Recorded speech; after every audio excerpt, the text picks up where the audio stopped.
దేశమంటే మట్టి కాదో దేశమంటే మనుషులో దేశమంటే మట్టి కాదో దేశమంటే మనుషులో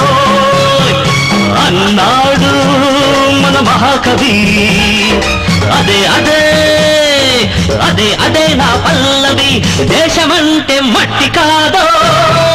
దేశమంటే మనుషులో